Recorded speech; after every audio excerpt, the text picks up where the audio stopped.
ಇನ್ನು Bagalkot by election ಬ್ಯಾಟಲ್ನಲ್ಲಿ Congress ಭೇರಿ ಬಾರಿಸಿದೆ. ಇಲ್ಲೂ ಕೂಡ ಕಾಂಗ್ರೆಸ್ನ ಉಮೇಶ್ ಮೇಟಿ ಭಾರಿ ಬಹುಮತದಿಂದ ವಿಜಯ ಮಾಲೆಗೆ ಕೊರಳೊಡ್ಡಿದ್ದಾರೆ. ಇಲ್ಲಿ ಕಾಂಗ್ರೆಸ್ನ ಗೆಲುವಿನ ಹಾದಿ ಸುಗಮವಾಗೋದಕ್ಕೆ ಆ ಒಬ್ಬ ನಾಯಕ ಕಾರಣ. ಅವ್ರು ಮಾಡಿದ ವರ್ಕ್ ಹೇಗಿತ್ತು? ಡೀಟೇಲ್ ರಿಪೋರ್ಟ್ ನಿಮ್ಮ ಮುಂದೆ.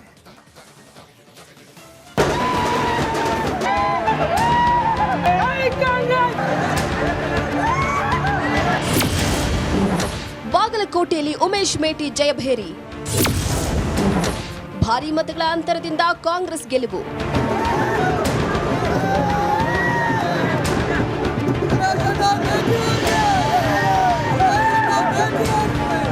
ತೀವ್ರ ಕುತೂಹಲ ಕೆರಳಿಸಿದ್ದ ಬಾಗಲಕೋಟೆ ಬೈ ಎಲೆಕ್ಷನ್ ಅಖಾಡದಲ್ಲಿ ಕಾಂಗ್ರೆಸ್ ಸೇನಾನಿ ವಿಜಯ ಪತಾಕೆ ಹಾರಿಸಿದ್ದಾರೆ.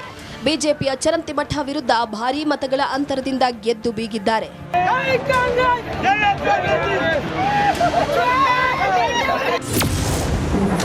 ಕಾಂಗ್ರೆಸ್ ಅಭ್ಯರ್ಥಿ ಉಮೇಶ್ ಮೇಟಿ 98,919 ಮತಗಳನ್ನು ಪಡೆಯುವ ಮೂಲಕ ಭರ್ಜರಿ ಜಯ ಸಾಧಿಸಿದ್ದಾರೆ.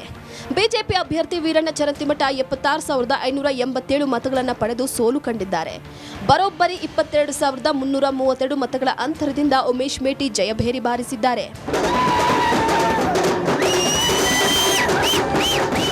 ಬಾಗಲಕೋಟೆಯಲ್ಲಿ ವಿಜಯ ಮಾಲೆಗೆ ಕೊಳ್ಳೊಡ್ಡಿದ್ದ ಉಮೇಶ್ ಮೇಟಿ ಹಾಗೂ ಕಾಂಗ್ರೆಸ್ ಕಾರ್ಯಕರ್ತರು ಸಿಹಿ ಹಂಚಿ ಸಂಭ್ರಮಿಸಿದ್ರು. ಬಳಿಕ ರಿಪಬ್ಲಿಕನ್ನಕ್ಕೆ ಪ್ರತಿಕ್ರಿಯೆ ನೀಡಿದ್ದು, ಇದು ಕಾರ್ಯಕರ್ತರು ಹಾಗೂ ಪಕ್ಷದ ಗೆಲುವು ಅಂತ ಸಂತಸವನ್ನ ವ್ಯಕ್ತಪಡಿಸಿದ್ರು.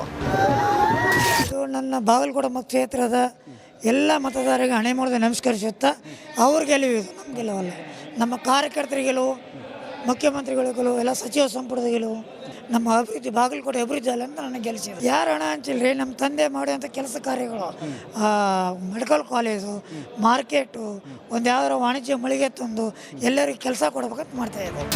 ಇನ್ನು ಕಾಂಗ್ರೆಸ್ ಗೆಲುವಿನ ಬೆನ್ನಲ್ಲೇ ಬಾಗಲಕೋಟೆ ಜನರಿಗೆ ಡಿಸಿಎಂ ಡಿಕೆ ಶಿವಕುಮಾರ್ ಧನ್ಯವಾದವನ್ನ ತಿಳಿಸಿದ್ದಾರೆ.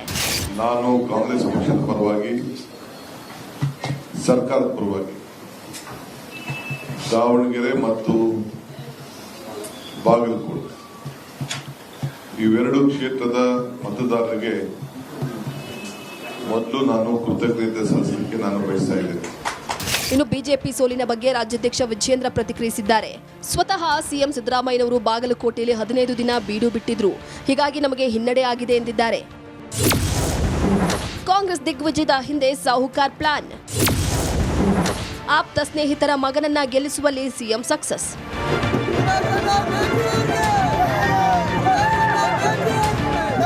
ದಿವಂಗತ ಹುಲಿಯಪ್ಪ ಮೇಟಿ ಸಿಎಂ ಸಿದ್ದರಾಮಯ್ಯನವರ ಆಪ್ತ ಸ್ನೇಹಿತ. ಇಲ್ಲಿ ಸಿದ್ದರಾಮಯ್ಯನವರ ಆಪ್ತ ಸ್ನೇಹಿತನ ಮಗನನ್ನ ಗೆಲ್ಲಿಸುವಲ್ಲಿ ಸತೀಶ್ ಜಾರಕಿಹೊಳಿ ಪಾತ್ರವು ತುಂಬಾನೇ ಮುಖ್ಯ. HY ಮೇಟಿ ನಿಧನದ ಬಳಿಕ ತೆರವಾದ ಸ್ಥಾನಕ್ಕೆ ಪುತ್ರ ಉಮೇಶ್ಗೆ ಟಿಕೆಟ್ ನೀಡಲಾಯಿತು. ಟಿಕೆಟ್ ಘೋಷಣೆ ಆದಾಗಿನಿಂದ ಜಾರಕಿಹೊಳಿ ಸೇರಿ ಬೆಳಗಾವಿ ನಾಯಕರೆಲ್ಲರೂ ಬಾಗಲಕೋಟೆಗೆ ಶಿಫ್ಟ್ ಆಗಿಬಿಟ್ಟಿದ್ರು. ಡೇ 1ನಿಂದಲೂ ಕೂಡ ಗ್ರೌಂಡ್ ವರ್ಕ್ ಶುರು ಮಾಡಿಕೊಂಡಿದ್ರು. ಪ್ರಚಾರದ ಅಬ್ಬರ ಕೂಡ ಜೋರಾಗಿತ್ತು. ಅನೇಕ ರಣತಂತ್ರ ರೂಪಿಸಿ ಕೊನೆಗೂ ಕಾಂಗ್ರೆಸ್ ಅಭ್ಯರ್ಥಿಯನ್ನ ಗೆಲ್ಲಿಸಿಕೊಂಡು ಬಂದ್ರು ಎಂಬ ಮಾತುಗಳು ಕೂಡ ಕೇಳಿ ಬರ್ತಾ ಇವೆ. ಕಾಂಗ್ರೆಸ್ಗೆ ವರದಾನವಾಯ್ತಾ ರೆಬಲ್ಸ್ ನಡೆ? ಬಾಗಲಕೋಟೆ ಬಿಜೆಪಿ ಸೋಲಿಗೆ ಹೊಣೆ ಯಾರು? ಇಲ್ಲಿ ಕಾಂಗ್ರೆಸ್ ಬಾಗಲಕೋಟೆ ಬ್ಯಾಟಲ್ ಗೆಲ್ಲೋದಕ್ಕೆ ಪರೋಕ್ಷವಾಗಿ ಬಿಜೆಪಿಗರೇ ದಾರಿ ಮಾಡಿದ್ರ ಅನ್ನೋ ಪ್ರಶ್ನೆ ಮೂಡುತ್ತೆ. ಬಿಜೆಪಿ ರೆಬಲ್ಸ್ಗಳಿಂದಲೇ ಕಾಂಗ್ರೆಸ್ನ ಬೈ ಎಲೆಕ್ಷನ್ ಹಾದಿ ಸುಗಮವಾಯ್ತಾ ಅನ್ನುವ ಆಲೋಚನೆ ಕೂಡ ಮೂಡುತ್ತೆ. ಒಂದು ಟೂರ್ನ ತಡೆಬೇಕಾದಂತ ಶಕ್ತಿ ನಮ್ಮ ಗುರುಗಳಿಗೆ ಐತಿ ಅನ್ನುವಂತ ನೆನಪು ಮಾಡಕ್ ಬಂದೇನೆ. ಆ ಕಾರ್ಯವನ್ನ ಕೇಳಿಸ್ಕೊಂಡ್ರಲ್ಲ, ಅಂದು ಮಾಜಿ ಸಚಿವ ಸಿಸಿ ಪಾಟೀಲ್ ಆಡಿದ ಮಾತು ಇವತ್ತು ಬಿಜೆಪಿಯಿಂದ 2 ಸಮುದಾಯಗಳ ಮತಗಳನ್ನ ದೂರ ಮಾಡುತ್ತವ ಅನ್ನುವಂತ ಅನುಮಾನ ಮೂಡಿದೆ. ಪ್ರಚಾರದ ಭರಾಟೆಯಲ್ಲಿ ಕುರುಬ ಹಾಗೂ ಮುಸ್ಲಿಂ ಸಮುದಾಯದ ಬಗ್ಗೆ ಹಗುರವಾಗಿ ಮಾತನಾಡಿದ್ದೇ ಬಿಜೆಪಿ ಪರಾಭವಕ್ಕೆ ಕಾರಣವಾಯಿತಾ ಎನ್ನುವ ಲೆಕ್ಕಾಚಾರ ಕೂಡ ಇದೆ. ಮತ್ತೊಂದು ಕಡೆ ಬಿಜೆಪಿ ಉಚ್ಚಾಟಿತ ನಾಯಕ ಬಸನಗೌಡ ಪಾಟೀಲ್ ಯತ್ನಾಳ್ ನಿಜಕ್ಕೂ ಲಾಭಕ್ಕಿಂತ ನಷ್ಟವಾಗಿಸಿದ್ದೇ ಹೆಚ್ಚು ಎನ್ನಲಾಗ್ತಿದೆ. ವಿಜೇಂದ್ರರನ್ನ ಬಹಿರಂಗವಾಗಿ ಟೀಕಿಸುತ್ತಾ ಸುತ್ತಿದ್ದ ಯತ್ನಾಳ್ ಚರಂತಿಮಠ ಪಾಲಿಗೆ ಕಂಟಕವಾಗಿದ್ದಾರೆ ಎನ್ನಲಾಗ್ತಿದೆ. ಈ ನಡುವೆ ಬಿಜೆಪಿ ಬಾಗಲಕೋಟೆ ಸೋಲಿನ ಹೊಣೆಯನ್ನ ರೆಬಲ್ ಸ್ಟಾರ್ಗಳ ಹೆಗಲಿಗೆ ಕಟ್ಟೋದಕ್ಕೆ ತಯಾರಿ ನಡೆದಿದೆ.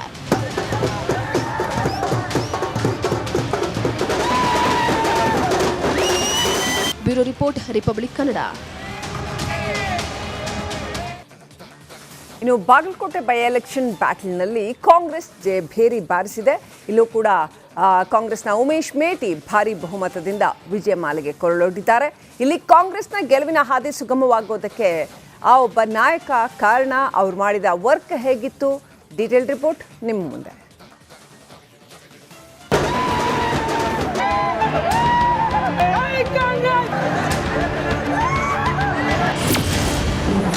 ಬಾಗಲಕೋಟೆಯಲ್ಲಿ ಉಮೇಶ್ ಮೇಟಿ ಜಯಭೇರಿ,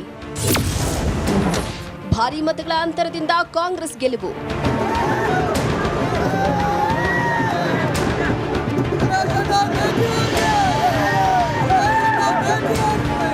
ತೀವ್ರ ಕುತೂಹಲ ಕೆರಳಿಸಿದ್ದ ಬಾಗಲಕೋಟೆ ಬೈ ಎಲೆಕ್ಷನ್ ಅಖಾಡದಲ್ಲಿ ಕಾಂಗ್ರೆಸ್ ಸೇನಾನಿ ವಿಜಯ ಪತಾಕೆ ಹಾರಿಸಿದ್ದಾರೆ. ಬಿಜೆಪಿಯ ಚರಂತಿಮಠ ವಿರುದ್ಧ ಭಾರೀ ಮತಗಳ ಅಂತರದಿಂದ ಗೆದ್ದು ಬೀಗಿದ್ದಾರೆ.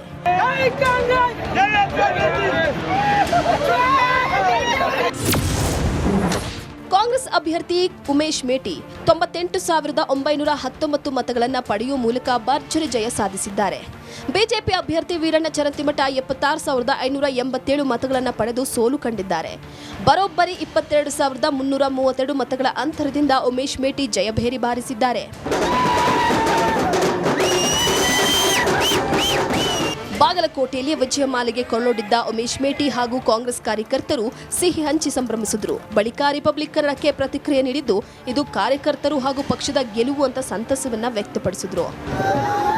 ಇದು ನನ್ನ ಬಾಗಲಕೋಟೆ ಕ್ಷೇತ್ರದ ಎಲ್ಲ ಮತದಾರರಿಗೆ ಹಣೆ ಮುರಿದು ನಮಸ್ಕರಿಸುತ್ತಾ ಅವ್ರ ಗೆಲುವು ಇದು, ನಮ್ಮ ಗೆಲುವಲ್ಲ.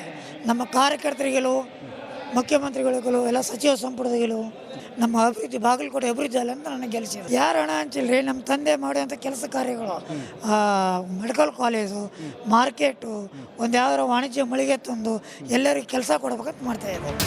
ಇನ್ನು ಕಾಂಗ್ರೆಸ್ ಗೆಲುವಿನ ಬೆನ್ನಲ್ಲೇ ಬಾಗಲಕೋಟೆ ಜನರಿಗೆ ಡಿಸಿಎಂ ಡಿಕೆ ಶಿವಕುಮಾರ್ ಧನ್ಯವಾದವನ್ನ ತಿಳಿಸಿದ್ದಾರೆ. ನಾನು ಕಾಂಗ್ರೆಸ್ ಪಕ್ಷದ ಪರವಾಗಿ, ಸರ್ಕಾರದ ಪರವಾಗಿ ದಾವಣಗೆರೆ ಮತ್ತು ಬಾಗಲಕೋಟೆ ಇವೆರಡು ಕ್ಷೇತ್ರದ ಮತದಾರರಿಗೆ ಮೊದಲು ನಾನು ಕೃತಜ್ಞತೆ ಸಲ್ಲಿಸಲಿಕ್ಕೆ ನಾನು ಬಯಸ್ತಾ ಇದ್ದೇನೆ. ಇನ್ನು ಬಿಜೆಪಿ ಸೋಲಿನ ಬಗ್ಗೆ ರಾಜ್ಯಾಧ್ಯಕ್ಷ ವಿಜಯೇಂದ್ರ ಪ್ರತಿಕ್ರಿಯಿಸಿದ್ದಾರೆ. ಸ್ವತಃ ಸಿಎಂ ಸಿದ್ದರಾಮಯ್ಯನವರು ಬಾಗಲಕೋಟೆಯಲ್ಲಿ 15 ದಿನ ಬೀಡು ಬಿಟ್ಟಿದ್ರು, ಹೀಗಾಗಿ ನಮಗೆ ಹಿನ್ನಡೆ ಆಗಿದೆ ಎಂದಿದ್ದಾರೆ.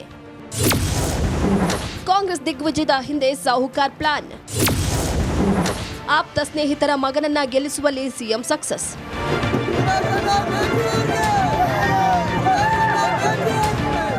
ದಿವಂಗತ ಹುಲಿಯಪ್ಪ ಮೇಟಿ ಸಿಎಂ ಸಿದ್ದರಾಮಯ್ಯನವರ ಆಪ್ತ ಸ್ನೇಹಿತ.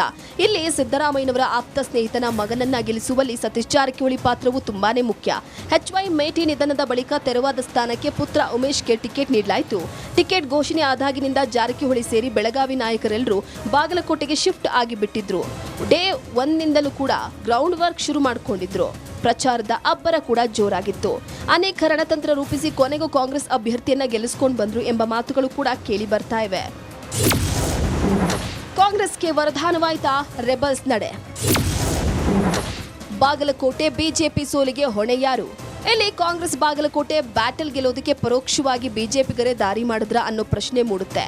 ಬಿಜೆಪಿ ರೆಬಲ್ಸ್ಗಳಿಂದಲೇ ಕಾಂಗ್ರೆಸ್ನ ಬೈ ಎಲೆಕ್ಷನ್ ಹಾದಿ ಸುಗಮವಾಯ್ತಾ ಅನ್ನುವ ಆಲೋಚನೆ ಕೂಡ ಮೂಡುತ್ತೆ. ಒಂದು ಇವ್ರನ್ನ ಒಂದು ಟೂರ್ನ ತಡೆಬೇಕಾದಂತ ಶಕ್ತಿ ನಮ್ಮ ಗುರುಗಳಿಗೆ ಐತಿ ಅನ್ನುವಂತ ನೆನಪು ಮಾಡಕ್ ಬಂದೇನೆ. ಆ ಕಾರ್ಯವನ್ನ ಯಶಸ್ವಿಯಾಗಿ ಮಾಡಿ ಕೇಳಿಸ್ಕೊಂಡ್ರಲ್ಲ, ಅಂದು ಮಾಜಿ ಸಚಿವ ಸಿಸಿ ಪಾಟೀಲ್ ಆಡಿದ ಮಾತು ಇವತ್ತು ಬಿಜೆಪಿಯಿಂದ 2 ಸಮುದಾಯಗಳ ಮತಗಳನ್ನ ದೂರ ಮಾಡಿದ್ವ ಅನ್ನುವಂತ ಅನುಮಾನ ಮೂಡಿದೆ. ಪ್ರಚಾರದ ಭರಾಟೆಯಲ್ಲಿ ಕುರುಬ ಹಾಗೂ ಮುಸ್ಲಿಂ ಸಮುದಾಯದ ಬಗ್ಗೆ ಹಗುರವಾಗಿ ಮಾತನಾಡಿದ್ದೆ ಬಿಜೆಪಿ ಪರಾಭವಕ್ಕೆ ಕಾರಣವಾಯ್ತಾ ಎನ್ನುವ ಲೆಕ್ಕಾಚಾರ ಕೂಡ ಇದೆ. ಮತ್ತೊಂದು ಕಡೆ ಬಿಜೆಪಿ ಉಚ್ಚಾಟಿತ ನಾಯಕ ಬಸನಗೌಡ ಪಾಟೀಲ್ ಯತ್ನಾಳ್ ನಿಜಕ್ಕೂ ಲಾಭಕ್ಕಿಂತ ನಷ್ಟವಾಗಿಸಿದ್ದೇ ಹೆಚ್ಚು ಎನ್ನಲಾಗ್ತಿದೆ. ವಿಜೇಂದ್ರರನ್ನ ಬಹಿರಂಗವಾಗಿ ಟೀಕಿಸುತ್ತಾ ಸುತ್ತಿದ್ದ ಯತ್ನಾಳ್ ಚರಂತಿಮಠ್ ಪಾಲಿಗೆ ಕಂಟಕವಾಗಿದ್ದಾರೆ ಎನ್ನಲಾಗ್ತಿದೆ. ಈ ನಡುವೆ ಬಿಜೆಪಿ ಬಾಗಲಕೋಟೆ ಸೋಲಿನ ಹೊಣೆಯನ್ನ ರೆಬಲ್ ಸ್ಟಾರ್ಗಳ ಹೆಗಲಿಗೆ ಕಟ್ಟೋದಕ್ಕೆ ತಯಾರಿ ನಡೆದಿದೆ.